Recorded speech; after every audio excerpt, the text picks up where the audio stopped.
আজকে আমরা কথা বলবো প্রিয়ন্তী মণ্ডলের সাথে। অ্যাডমিশন সময় হচ্ছে জীবনের ক্রিটিক্যাল সময়গুলোর মধ্যে অন্যতম। প্রিয়ন্তী 2023-24 সেশনে মানবিক বিভাগ থেকে ঢাকা বিশ্ববিদ্যালয়ের বি ইউনিটে প্রথম স্থান অধিকার করেছে। মেধাবী হওয়া সত্ত্বেও যদি পরিশ্রমী না হয় সে কোনোভাবেই চান্স পাবে না। প্রিয়ন্তী এখন কোন ডিপার্টমেন্টে পড়ালেখা করছো? আমি এখন ঢাকা বিশ্ববিদ্যালয়ের ল ডিপার্টমেন্টে আছি। এসএসসি তে আমার ব্যাকগ্রাউন্ড ছিল সায়েন্স, কলেজ লাইফে এসে আমার হচ্ছে ব্যাকগ্রাউন্ডটা চেঞ্জ করে আমি হিউম্যানিটিস ব্যাকগ্রাউন্ডে চলে আসি। এই বছর যারা অ্যাডমিশন টেস্ট দিবে তাদেরকে এমন কোন 3টা টিপস তুমি বলতে পারো যে 3টা টিপস ফলো করলে তারা ঢাকা ইউনিভার্সিটিতে টপ রেজাল্ট করতে পারবে? প্রথমে পরিশ্রম। একজন স্টুডেন্ট যদি মেধাবী হওয়া সত্ত্বেও যদি পরিশ্রমী না হয় সে কোনোভাবেই চান্স পাবে না।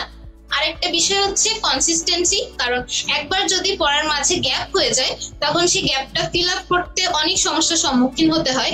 আরেকটা বিষয় হচ্ছে পেশেন্স বা ধৈর্য জিনিসটা। এখন অ্যাডমিশন সময় হচ্ছে একটা জীবনের ক্রিটিক্যাল সময়গুলোর মধ্যে অন্যতম। এ সময় ধৈর্য হারা হওয়া মানে পরবর্তী ধাপে এর ইফেক্ট থেকে যেতে পারে যদি আমরা এই টাইমে ধৈর্য না ধরি। Absolutely agreed with Priyanti. এখন যদি প্রশ্ন করি কোন 3টা জিনিস করা যাবে না যদি আমি ঢাকা ইউনিভার্সিটিতে চান্স পেতে চাই? প্রথমেই যে জিনিসটা করা যাবে না সেটা হচ্ছে অন্যের পড়া দেখে ইনফ্লুয়েন্স হওয়া। আমার একটা ফ্রেন্ড হয়তো আমার থেকে বেশি বই পড়ে ফেলতেছে, আমি তার সমান পর্যায়ে যেতে পারছি না, এই জিনিসটা করা যাবে না। আর আরেকটা বিষয় হচ্ছে অনেকে নিজের ঘুম এবং হেলথের দিকে খেয়াল দেয় না। আমাদের যদি শরীর সুস্থ না থাকে তাহলে আমরা কোনোভাবে পড়তে পারবো না। আর এন্টারটেইনমেন্টেরও দরকার আছে, একেবারেই যে নাই বলবো না।